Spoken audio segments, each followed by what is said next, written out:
My name is Miguel Ramirez, and at 65 years old, I never expected my own flesh and blood would throw me out like garbage. After my wife passed 5 years ago, I moved in with my daughter Amanda and her husband Jackson. I raised that girl alone when her mother walked out when Amanda was just 10. So imagine my shock when they won the lottery with my ticket and told me to get lost. But they forgot one crucial detail. Before I tell you how I turned the tables on my ungrateful daughter, let me know where you're watching from. If you've ever been betrayed by family, hit subscribe because what happened next changed everything. I come from humble beginnings. My parents immigrated to America from Mexico when I was just 3 years old. Dad worked 2 jobs and Mom cleaned houses to make ends meet. We lived in a small apartment in Chicago, nothing fancy, but my parents taught me the value of hard work and family loyalty. After high school, I went straight into construction. Back-breaking work, but honest. I was good with my hands and never afraid of putting in long hours. By 23, I had saved enough to put a down payment on a small fixer-upper. That same year, I met Elizabeth at a friend's barbecue. She was beautiful, smart, ambitious. Despite my limited education, she saw something in me worth loving. We married within 6 months. I still remember our tiny wedding in the local church. Just 30 guests and a homemade cake my mother insisted on baking. Elizabeth and I were happy those first years. When Amanda came along 2 years later, I thought my life was complete. I worked overtime, weekends, holidays, anything to provide for my girls. Elizabeth stayed home with Amanda at first, but grew restless. She had dreams of her own, dreams that apparently didn't include me or our daughter. When Amanda turned 10, I came home from a 12-hour shift to find a note on the kitchen table. Elizabeth had left us for a businessman she met at her part-time job, just packed her bags and disappeared. Amanda was devastated. I remember holding my little girl as she cried herself to sleep night after night, asking what she did wrong, why her mother didn't love her enough to stay. Those questions broke my heart because I had no answers that made sense to a child. I swore then that I would never let Amanda feel abandoned again. Being a single father working construction wasn't easy. I'd wake at 4 in the morning to make Amanda's lunch, braid her hair the best I could, then drop her at my mother's house before heading to work. After my shift, I'd pick her up, help with homework, cook dinner, clean the house, and collapse into bed, only to do it all again the next day. I turned down promotions that would have required travel or longer hours. I missed out on better paying jobs because they wouldn't let me be home when Amanda needed me. Every decision I made was with her well-being in mind. As Amanda grew into a teenager, we remained close. I attended every school event, sat through countless dance recitals, cheered at her soccer games. I learned to talk about boys and helped her pick out dresses for school dances. We weren't rich, but Amanda never went without necessities. I made sure she had braces when she needed them, a decent computer for schoolwork, and even saved enough to help with her college tuition. I started a small tradition when Amanda was 16. Every Saturday, I would buy one lottery ticket, just one, from the corner store. It was our little splurge, $5 a week. I'd let Amanda pick the numbers sometimes. We'd joke about what we'd do if we ever won. I always said I'd buy a fishing cabin by the lake. Nothing extravagant, just a quiet place to retire. Amanda would roll her eyes and talk about mansions and sports cars. When Amanda got accepted to State University, I couldn't have been prouder. She was the first in our family to go to college. I took on extra jobs to help pay her tuition, sometimes working 7 days a week. My back ached and my hands were calloused, but seeing her walk across that stage at graduation made every sacrifice worthwhile. It was during her junior year that she met Jackson Phillips. He came from money, old money. His family owned real estate developments across 3 states. At first, I was worried he'd look down on our modest background, but he seemed genuinely fond of Amanda. He was polite, called me sir, and made an effort to include me in their plans. I cautiously gave my blessing when they announced their engagement a year after graduation. The wedding was elaborate, mostly paid for by Jackson's parents. I contributed what I could, though it was clear my savings barely covered the flowers. I felt out of place among the country club crowd. but swallowed my pride for Amanda's sake. The changes were subtle at first. Amanda visited less frequently. Our weekly phone calls became monthly. When they did come over, Jackson would check his watch repeatedly, making it clear they had somewhere more important to be. Amanda started making comments about my small house, my old furniture, my working-class neighborhood. Each remark stung, but I told myself she was just excited about her new life. As I approached retirement age, the housing market crashed. The pension I had counted on was reduced, and medical bills from a work injury ate through much of my savings. At 63, I faced the harsh reality that I couldn't afford to keep my home. When I reluctantly explained my situation to Amanda, she and Jackson offered their guest room until I could get back on my feet. Their house was impressive, a 4-bedroom colonial in an upscale suburb. My room was comfortable, but I felt like a visitor, not family. I tried to contribute by cooking meals, doing yard work, fixing things around the house. Sometimes I caught Jackson smirking when I used the wrong fork at dinner or mispronounced the name of a wine. I kept up my lottery ticket tradition. Every Saturday, $5 for a ticket. Amanda would tease me about wasting money, but I reminded her that some dreams were worth $5 a week. Besides, I'd been playing the same numbers for 40 years. They were special to me, a combination of Amanda's birthday, the day I met Elizabeth, and my parents' anniversary. I always filled out the ticket myself, carefully marking those 6 numbers that connected me to the people I loved, even those who were gone. Looking back now, I should have seen the warning signs, the whispered conversations that stopped when I entered the room, the growing impatience whenever I shared stories from my youth, the subtle suggestions that I should look into senior living communities. But I was blinded by my love for my daughter and my belief that family always comes first. I was about to learn how wrong I could be. Saturday, June 12th, started like any other day. I woke early, made coffee, and sat at the small desk in my room, going through my weekly budget. Living with Amanda and Jackson meant I could save most of my Social Security checks, slowly rebuilding my nest egg. At 9:30, I walked the 3 blocks to Pete's corner store, just as I had every Saturday for the past 4 decades. Pete, the owner, greeted me with his usual nod. The usual, Miguel, you know it, Pete. Someday these numbers are going to make me rich, I joked, sliding my $5 across the counter. Pete laughed. 40 years playing the same numbers. If anybody deserves to win, it's you. I filled out the slip carefully as always. 4, 10, 16, 22, 28, 42.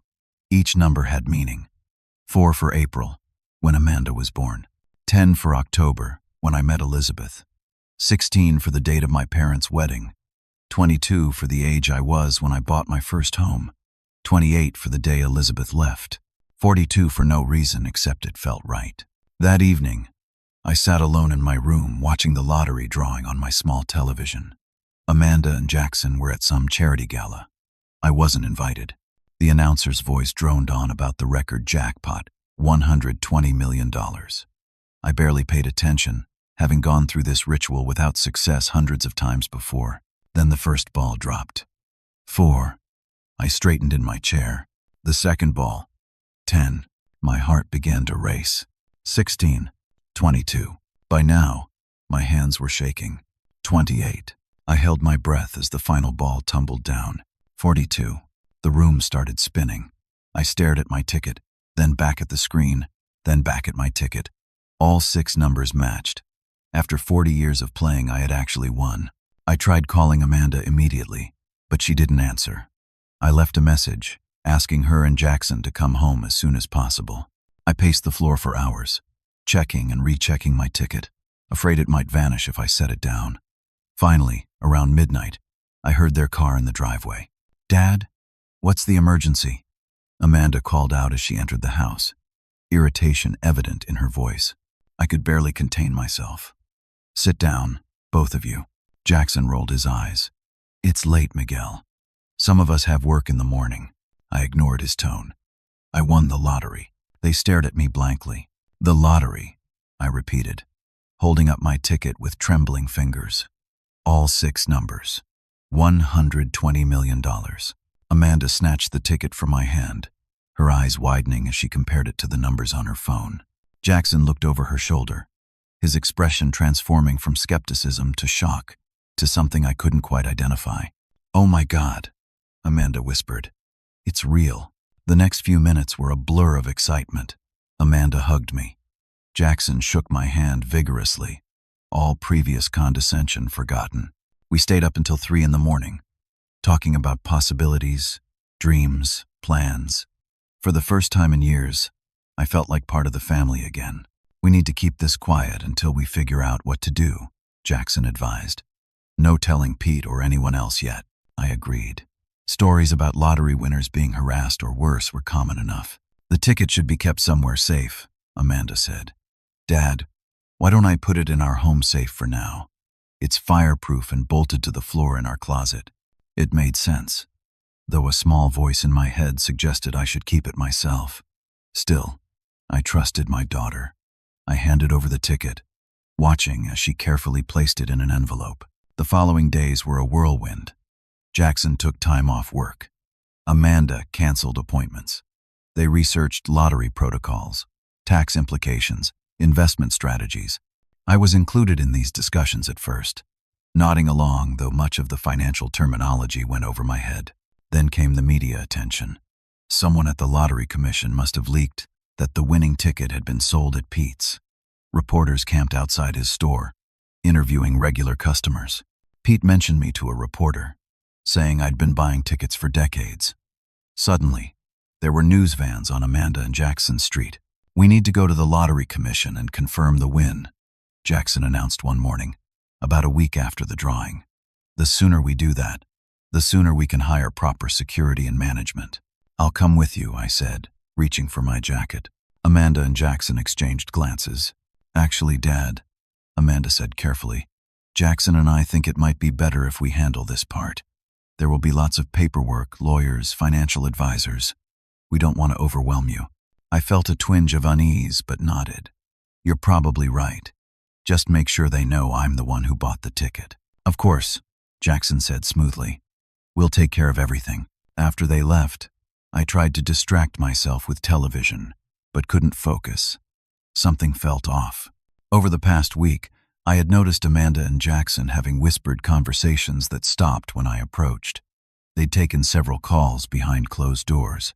Once, I overheard Jackson saying, "He doesn't need to know the details." I told myself I was being paranoid. These were normal preparations for handling a massive windfall. Amanda was my daughter. She would never do anything to hurt me. That evening, they returned from the Lottery Commission, looking tired but excited. I waited for them to share the details, but they were strangely reticent. "Everything go okay?" I asked. "Fine," Amanda said, not meeting my eyes. "Just a lot of paperwork like we thought. We have another meeting with some attorneys tomorrow. Should I come along this time?"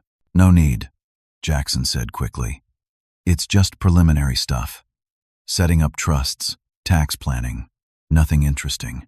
I nodded, swallowing my disappointment. After all, they were handling the business side of things, which had never been my strength. Still, as I went to bed that night, the knot in my stomach tightened. Something wasn't right, and deep down, I feared I knew what it was. The next morning, I woke to the sound of voices downstairs. Putting on my robe, I made my way to the kitchen, where Amanda and Jackson sat with a man in an expensive suit. The conversation halted abruptly when I appeared. "Good morning," I said, forcing a smile.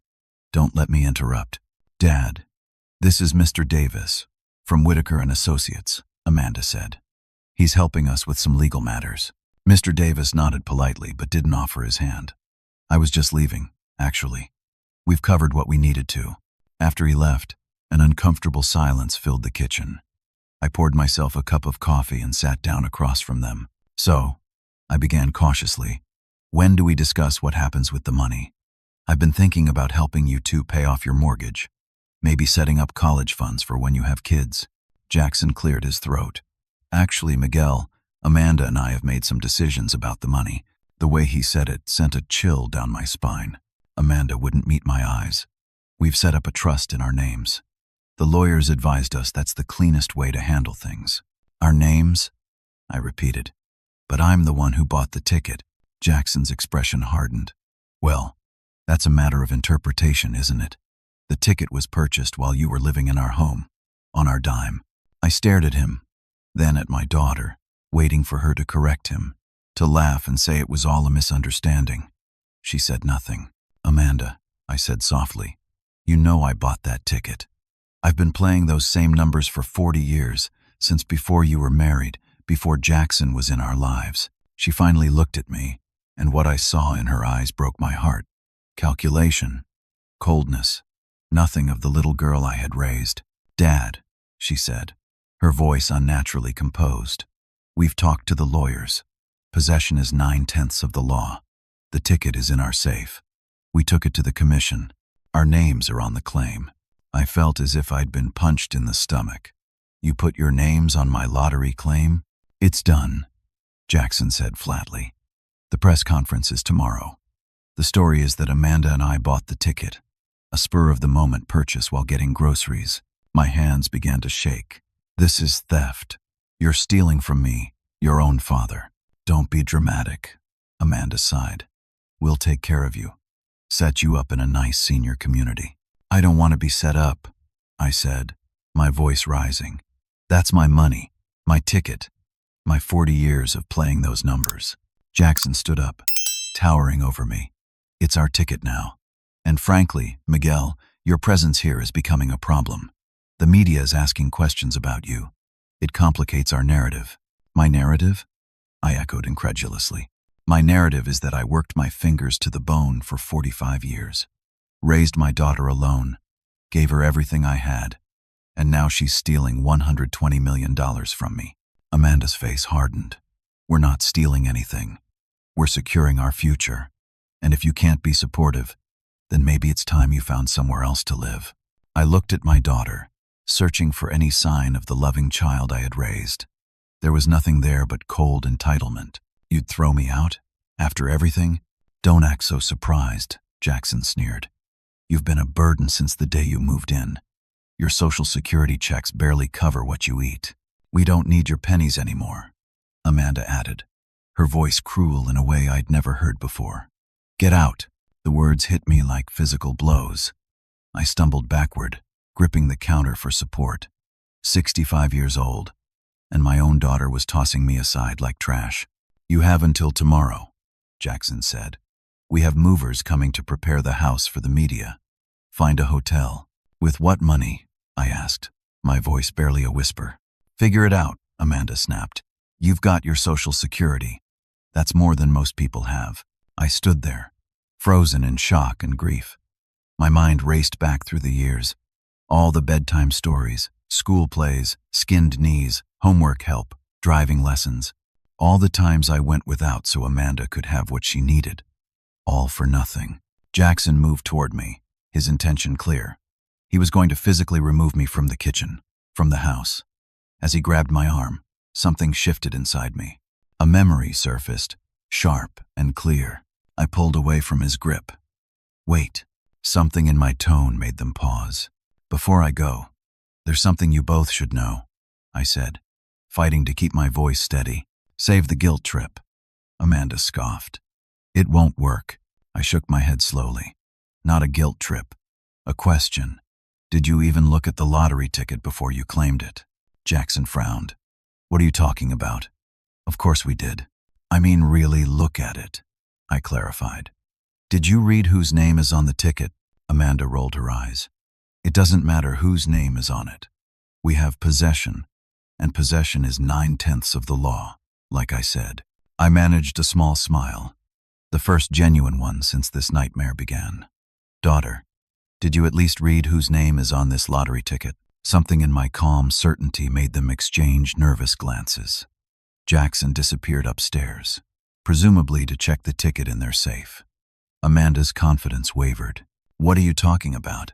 Every Saturday for 40 years, I fill out that ticket the same way, I explained quietly. I mark my 6 numbers, and I always write my full name in the signature line before I hand it to Pete. Miguel Antonio Ramirez. Pete can verify that. So can the store camera. The color drained from Amanda's face. Jackson came thundering back down the stairs, the ticket clutched in his hand. He stared at it, then at me, his expression a mixture of rage and dawning horror. "The name," he whispered to Amanda. "His name is on it." "That's right," I said, standing a little straighter. "My ticket, my signature, my numbers that I've played for 40 years. The same numbers I taught you about when you were a teenager, Amanda. 4 for April when you were born, 10 for October when I met your mother, 16 for your grandparents' wedding day." Amanda's lower lip trembled. "That doesn't change anything. We already filed the claim." "Actually, it changes everything," I replied, finding strength I didn't know I had. Filing a fraudulent claim for a lottery ticket is a felony in this state. So is stealing a signed lottery ticket.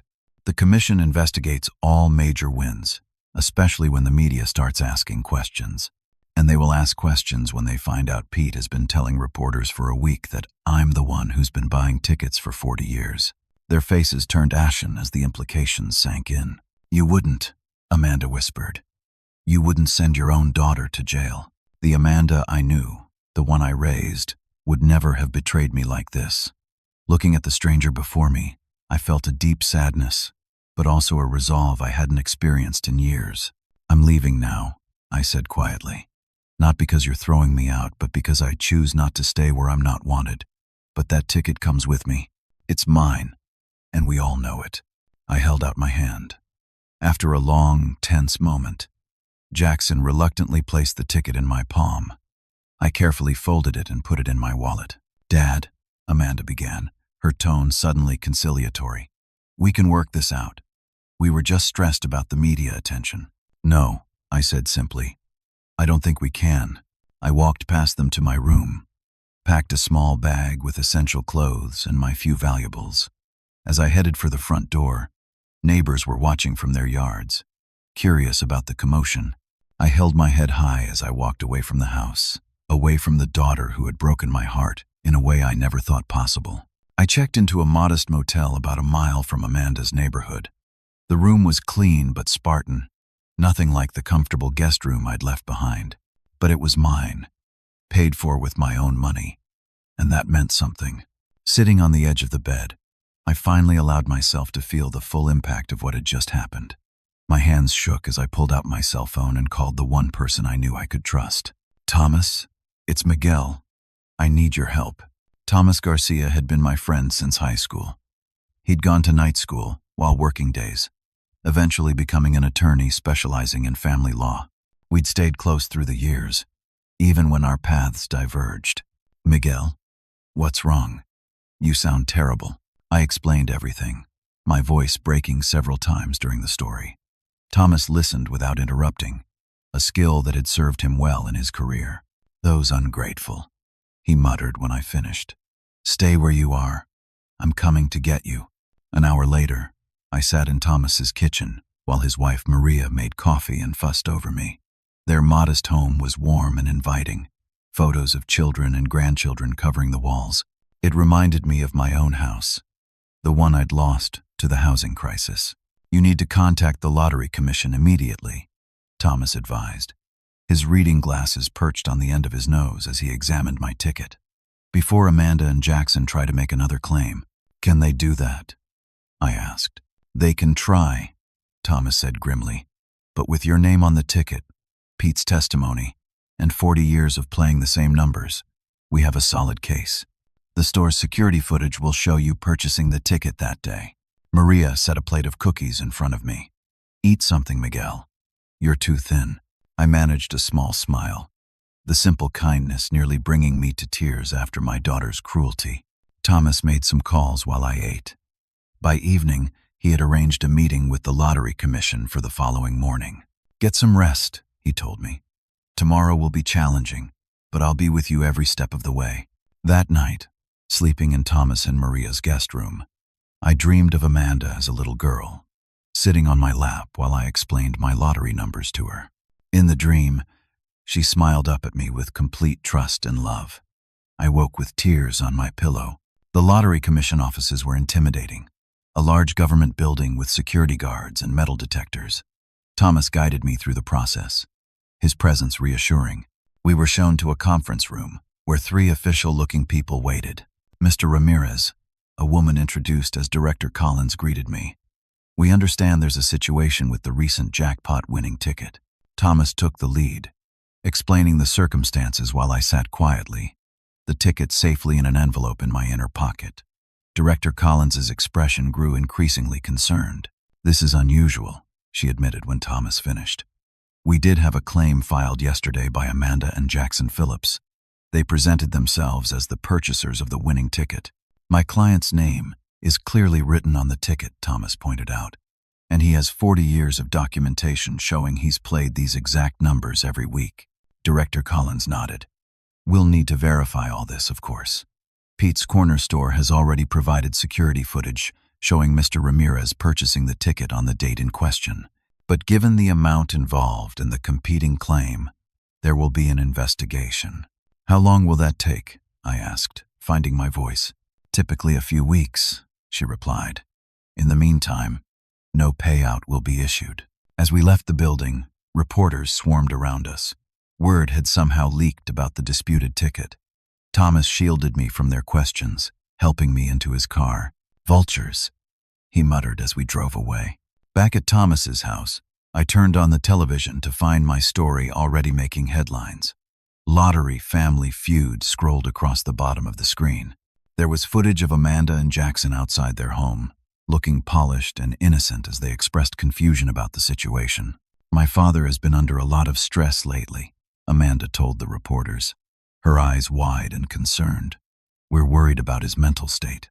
He's been living with us because he couldn't care for himself anymore." The blatant lies stunned me. Thomas turned off the TV in disgust. "Don't worry," he assured me. "Their story won't hold up under investigation." That evening, my phone rang continuously with calls from reporters and even old acquaintances I hadn't heard from in years. I ignored them all except one, Pete from the corner store. "Miguel," he said when I answered, "I saw the news. Those kids of yours are something else, claiming they bought the ticket." "Thanks for providing the security footage," I said gratefully. "No problem. I also told them about how you've been playing those same numbers every week since I took over the store 20 years ago, and how you always sign the ticket right at the counter. I've got 40 years of records showing your purchases. Those fancy lawyers they hired don't stand a chance." His support meant more than he could know. Over the next few days, the story grew. People from my old neighborhood came forward with stories about my character, my work ethic, my devotion to Amanda after her mother left. Former colleagues shared how I'd worked extra shifts to pay for Amanda's braces, her prom dress, her college tuition. The narrative was shifting. Amanda and Jackson attempted to schedule a press conference, but their lawyers advised against it as public opinion turned against them. Their neighbors reported seeing moving trucks at their house, expensive furniture being delivered, despite no lottery payout having been issued. A week after my visit to the Lottery Commission, Thomas received a call requesting another meeting. This time, Amanda and Jackson would be present with their attorneys. "You don't have to face them if you don't want to," Thomas told me. I shook my head. "I need to do this. For myself." The conference room was tense when we arrived. Amanda and Jackson sat on one side with 2 sleek attorneys in designer suits. Amanda wouldn't meet my eyes. Jackson glared openly. Director Collins began by summarizing their findings. The security footage clearly shows Mr. Ramirez purchasing the ticket. His signature is on the ticket.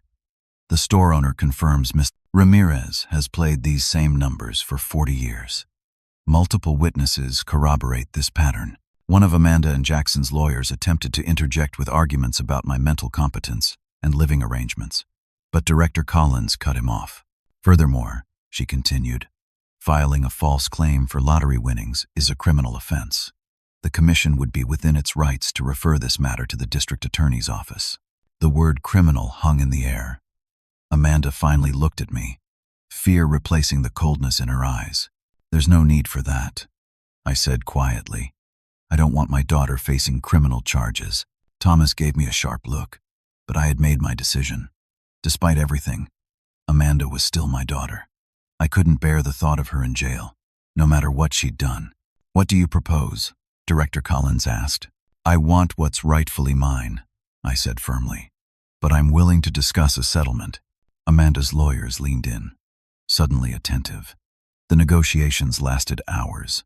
Thomas argued fiercely on my behalf while I sat silently, watching my daughter across the table. She had changed so much from the loving child I had raised. Or perhaps this person had always been there, hidden beneath the surface, waiting for an opportunity. Finally, terms were reached. I would receive 90% of the jackpot after taxes. Amanda and Jackson would get the remaining 10%, but only if they signed a confession admitting they had attempted to fraudulently claim the ticket. "This protects you," Thomas explained to me. "If they ever try to challenge the agreement, the confession becomes public." As we prepared to leave, Amanda approached me hesitantly. "Dad," she began. I held up my hand. "Not now, Amanda. Maybe someday, but not now." Walking out of that building, I felt lighter somehow. The betrayal still hurt, a wound that might never fully heal. But I had stood up for myself, something I realized I hadn't done enough in my later years. And that was its own kind of victory. The next few weeks were a blur of legal documents, financial advisors, and media attention. Thomas connected me with a team of professionals to help manage the windfall. After taxes, my share came to nearly $70 million, more money than I had ever imagined possessing. Amanda and Jackson received their portion, about $7 million, and promptly disappeared from public view.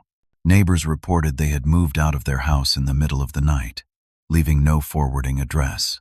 I told myself I didn't care, but each night I found myself looking at old photos of Amanda as a child, wondering where I had gone wrong.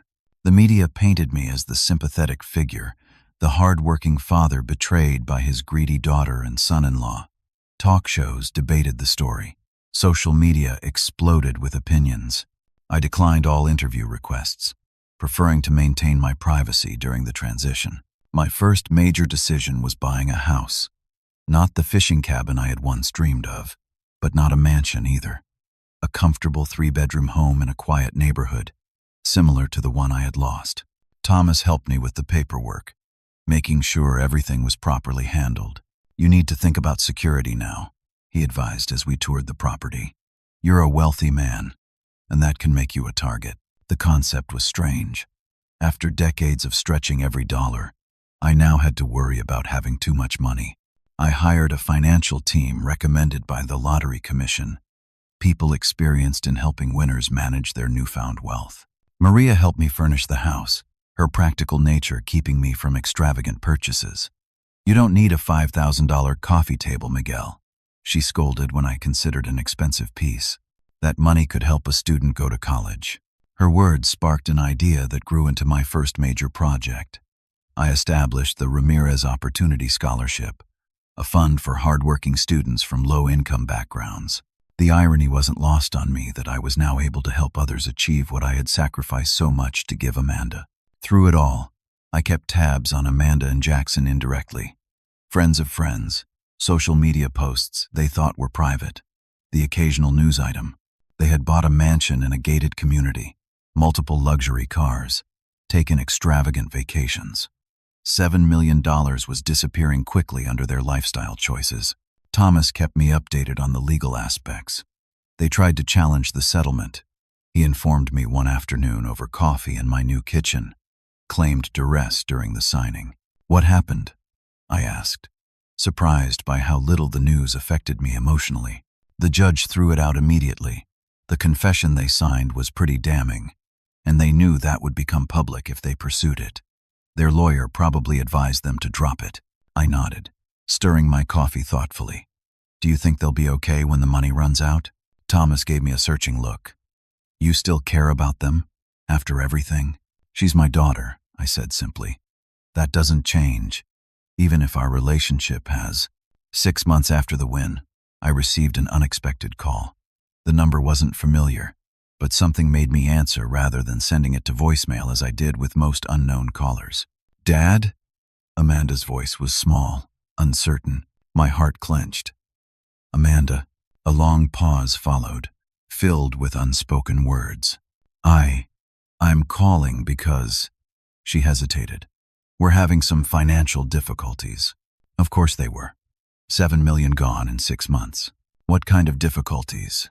I kept my tone neutral. The house is being foreclosed. Jackson made some bad investments. We thought we had more time to figure things out, but the bank wants us out by the end of the month. I closed my eyes, unsurprised but still disappointed. What are you asking of me, Amanda? Another pause. We need help, Dad. Just a loan until Jackson's investments pay off. The story was so transparent it was almost sad.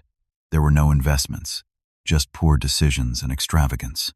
Come to my house tomorrow afternoon, I said finally. We'll talk. Your house? You bought a house? Yes, Amanda. I bought a house. 2 o'clock tomorrow. I hung up before she could respond, emotions warring within me. Part of me wanted to help unconditionally, the father who had always put his daughter first. Another part remembered her cold eyes as she told me to get out, the casual cruelty of her betrayal. Thomas was furious when I told him about the meeting. They're using you again, after everything they did. I'm not giving them money, I assured him. But I need to see her, to understand if there's anything left of our relationship worth saving. Amanda arrived exactly at 2, alone. She looked different, the designer clothes and perfect makeup replaced by jeans and a simple blouse. Her eyes widened as she took in the modest but comfortable home I had purchased. This is nice, Dad, she said, following me into the living room. It suits me, I replied, gesturing for her to sit. Would you like coffee? She nodded, and for a few minutes we engaged in stilted small talk while I prepared the drinks. When I returned with 2 mugs, I found her looking at a photo on my mantel. Amanda at her high school graduation, my arm around her shoulders, both of us beaming. You were so proud that day, she said softly. I was. You were the first in our family to graduate with honors. First to go to college. She sat down, clutching her mug like a lifeline. Jackson left me. The statement hung in the air between us. When? I asked finally. Last week. When the foreclosure notice came. He said it was my fault for insisting on the bigger house, the cars, the vacations. She laughed bitterly, as if he wasn't right there making those decisions with me. I watched her carefully, looking for signs of genuine remorse versus simply being sorry she got caught. Sorry she was now suffering consequences. What do you want from me, Amanda? She set down her mug. I need somewhere to stay, and money to get back on my feet. And that's it? Just financial help? She looked confused. What else would there be? In that moment, I saw clearly what I had been afraid to acknowledge. The daughter I had raised, the one who would have been horrified at the thought of betraying her father, was gone. Maybe she had never really existed except in my hopes and dreams. Amanda, I said gently, I'll help you find an apartment and pay the first 6 months of rent. I'll connect you with a financial advisor who can help you make a plan for whatever money you have left. But there won't be any loans or gifts beyond that. Her face hardened, a flash of the entitlement I'd seen that day in her kitchen. After everything I've been through, that's all you'll do? You're sitting on millions. After everything you've been through? I repeated incredulously.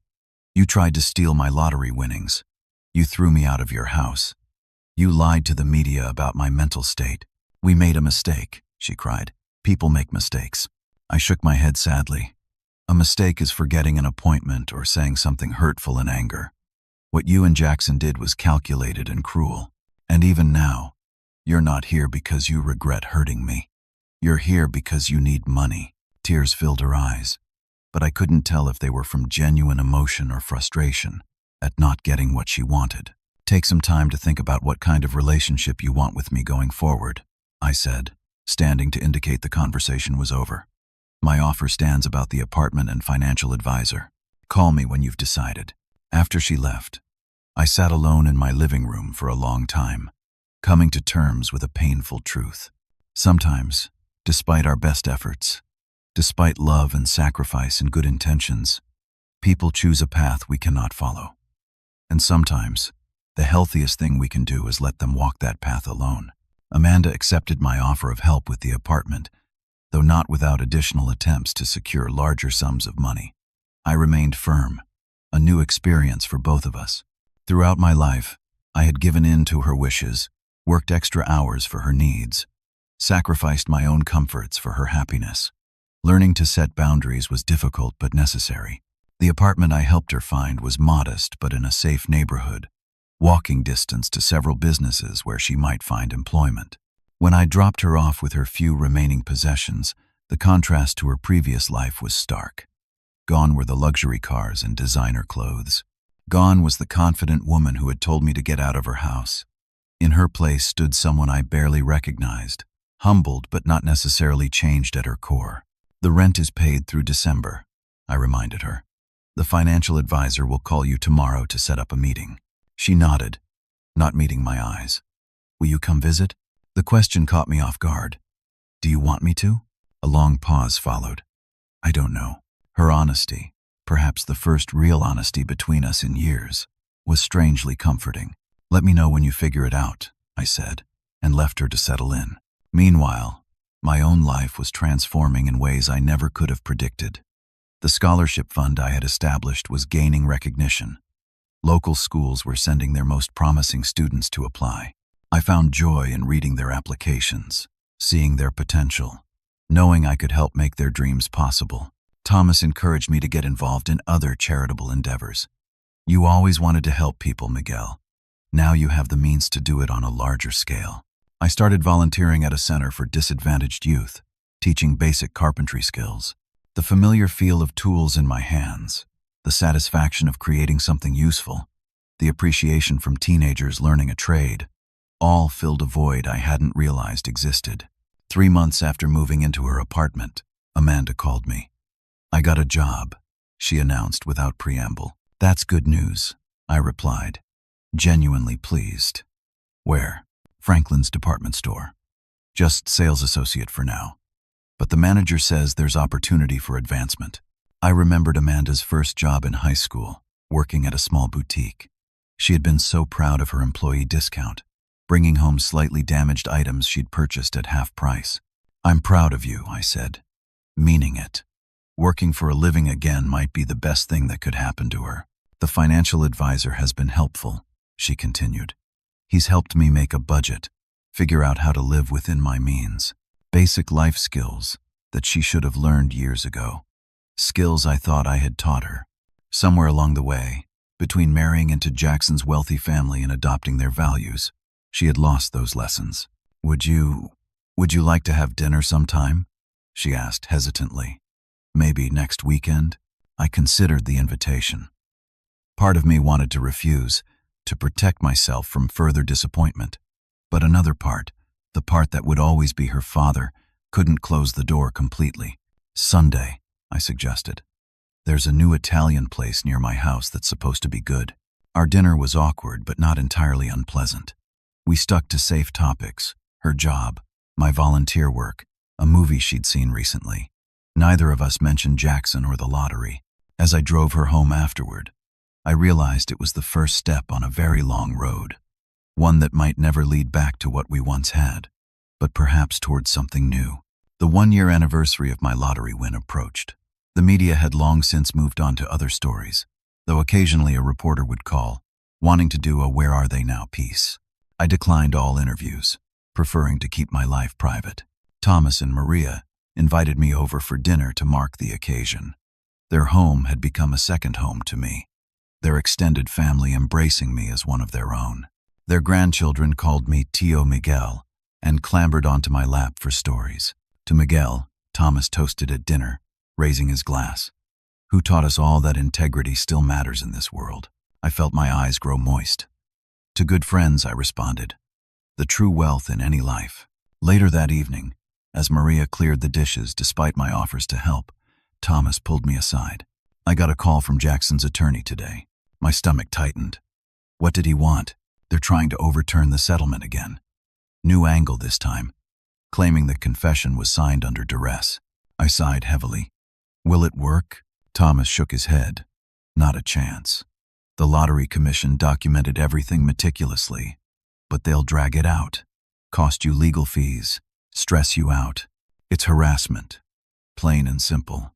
"Does Amanda know?" "According to the attorney, she's not involved. This is all Jackson." I thought of Amanda in her small apartment, rebuilding her life piece by piece. Whatever her flaws, Whatever damage existed in our relationship, I didn't want to see her dragged back into legal battles. Handle it however you think best, I told Thomas. Just keep Amanda out of it if possible. The next morning, I had an unexpected visitor. Jackson stood on my doorstep, looking nothing like the polished, confident man who had thrown me out of his house a year earlier. His clothes were wrinkled, his eyes bloodshot. "We need to talk," he said without greeting. Against my better judgment, I let him in. "Nice place," he commented, looking around my living room. "Quaint." I didn't rise to the bait. "What do you want, Jackson?" He paced the room, agitated.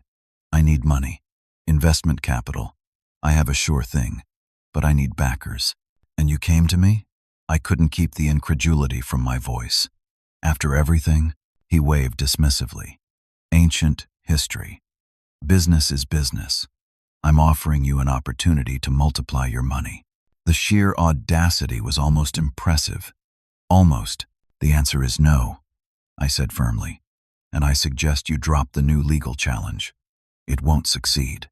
His face darkened. "You think you're so much better than me, don't you? The noble, hard-working father, the victim. You have no idea what it takes to succeed in today's world." "I know it doesn't involve stealing from family," I replied calmly. He moved toward me, his body language threatening. I stood my ground, no longer the uncertain man who had let himself be intimidated in their kitchen. "Get out of my house, Jackson. Don't come back." For a moment, I thought he might try something physical. Then his shoulders slumped. "You'll regret not helping me," he muttered, heading for the door. "When my investments pay off, you'll wish you had been part of it." After he left, I called Thomas and told him about the visit. "I'll file for a restraining order," he said immediately, "and contact his attorney about this inappropriate contact." That evening, Amanda called me in tears. "Jackson came to my apartment," she sobbed. "He was drunk, demanding money. He said you refused to help him and now it was my responsibility." "Are you okay?" I asked, concern overriding any lingering resentment. "He wouldn't leave. I had to call the police. They took him away." Her voice broke. "I never thought it would come to this. Do you feel safe staying there tonight? I can come get you." A pause, then a shaky breath. "Would you?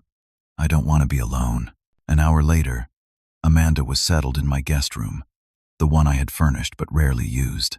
As I brought her a cup of tea, I found her looking at photos on my bookshelf, pictures of her childhood that I had managed to keep through all the upheaval. "I was happy then," she said softly.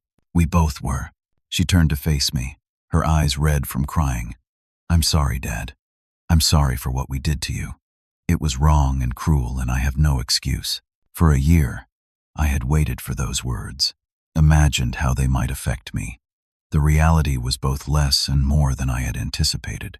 The apology couldn't undo the betrayal, couldn't erase the memory of her cold eyes as she told me to get out. But it was a start, a genuine acknowledgement of wrongdoing. "Thank you for saying that," I replied. "Can you ever forgive me?" she asked, her voice small. "I'm working on it," I answered honestly. "Forgiveness takes time." She nodded, accepting this partial answer. "I'd like to try to rebuild our relationship, if you're willing. Not for money or because I need a place to stay, but because you're my father, and I miss you." I studied her face, looking for signs of manipulation or insincerity. What I saw instead was exhaustion, regret, and a glimmer of the daughter I had raised. "One day at a time," I said finally. "That's all any of us can do." 1 year became 2, then 3. Life settled into new patterns, some expected, others surprising. My scholarship fund expanded, helping dozens of students pursue their education. I added a trade school program, remembering how my own construction career had provided stability and dignity despite my lack of college education. Amanda remained at Franklin's department store, working her way up to assistant manager. She moved to a better apartment, one she could afford on her own salary. Our relationship evolved slowly, cautiously. Sunday dinners became a tradition again, sometimes at my house, sometimes at local restaurants. We avoided certain topics by unspoken agreement, focusing instead on rebuilding trust through small, consistent actions. Jackson faded from our lives after serving 30 days in jail for violating the restraining order Amanda had obtained following his drunken visit. The last I heard, he had moved to another state, still chasing get-rich-quick schemes that never materialized. On the 3rd anniversary of the lottery win, I hosted a small celebration at my home. Thomas and Maria were there, along with several friends from my volunteer work and a few of my scholarship recipients. Amanda came too, bringing a homemade cake like the ones my mother used to bake. As we sat in my backyard enjoying dessert, one of the scholarship students, a bright young woman named Sophia, asked the question others had been too polite to voice. "Mr. Ramirez, do you ever regret winning the lottery, given everything that happened afterward?" The table fell silent, all eyes turning to me. Amanda tensed visibly, her fork pausing midway to her mouth. I considered the question carefully. "The lottery didn't change who people were," I said finally. "It just revealed character that was already there, hidden beneath the surface, including my own." "Your own?" Thomas asked, surprised. I nodded. "Before the lottery, I was too willing to be a doormat, too afraid of losing relationships to stand up for myself. I let people take advantage of my generosity because I thought that's what love meant, giving without limits. And now?" Sophia pressed. "Now I understand that healthy relationships have boundaries, that sometimes the most loving thing you can do is let people face the consequences of their actions." I glanced at Amanda, who met my eyes steadily, and that forgiveness doesn't mean forgetting or allowing yourself to be harmed again. The conversation shifted to lighter topics, but later, as guests were leaving, Amanda lingered behind to help clean up. "Did you mean what you said?" she asked as we washed dishes side by side. "About the lottery revealing who people really are?" "I did," I confirmed. "Money is like alcohol that way. It doesn't change your basic nature, just amplifies what's already there." She handed me a plate to dry. "I don't like who it revealed me to be. The important thing is that you didn't stay that person," I replied. "You could have kept trying to manipulate me for money. Instead, you built your own life, took responsibility for your actions." "I had a good example," she said softly. "It just took me a while to appreciate it." Later that night, after everyone had gone, I sat alone on my patio, reflecting on the journey of the past 3 years. The lottery win that should have been a dream come true had initially turned into a nightmare of betrayal and heartbreak. Yet from that painful experience had come unexpected blessings. I thought about the dozens of students whose education I had funded, young people who would go on to build better lives for themselves and their communities. I thought about the carpentry workshop I had established, teaching skills to at-risk teens. I thought about the modest trust I had set up for Amanda that would provide for her after my death, structured in a way that encouraged continued work and responsibility rather than enabling dependence. Most of all, I thought about the man I had become, no longer the doormat who confused self-sacrifice with love, but someone who understood his own worth, someone who could set boundaries and stick to them, someone who could forgive without forgetting. The money itself had proven less important than I expected. Beyond ensuring basic comfort and security, it added little to my daily happiness. What mattered were the relationships I had preserved and strengthened, the purpose I had found in helping others, the peace that came from living according to my values. Perhaps the greatest lesson I had learned was that true wealth had little to do with bank accounts or lottery winnings. True wealth lay in knowing who you are and what truly matters to you, in having the courage to stand up for yourself while remaining compassionate toward others. As I watched the stars appear in the evening sky, I felt a deep gratitude for this unexpected journey. The path had been painful at times, but it had led me to wisdom I might never have found otherwise. Have you ever had to choose between keeping peace in a relationship and standing up for what's right? It's one of life's hardest challenges. If this story resonated with you, please hit the like button and share it with someone who might need to hear that it's okay to set boundaries, even with family. Subscribe for more real-life stories about finding strength in difficult times. Thank you for listening. And remember, sometimes the most valuable things we gain aren't measured in dollars, but in the wisdom that comes from navigating life's most painful lessons.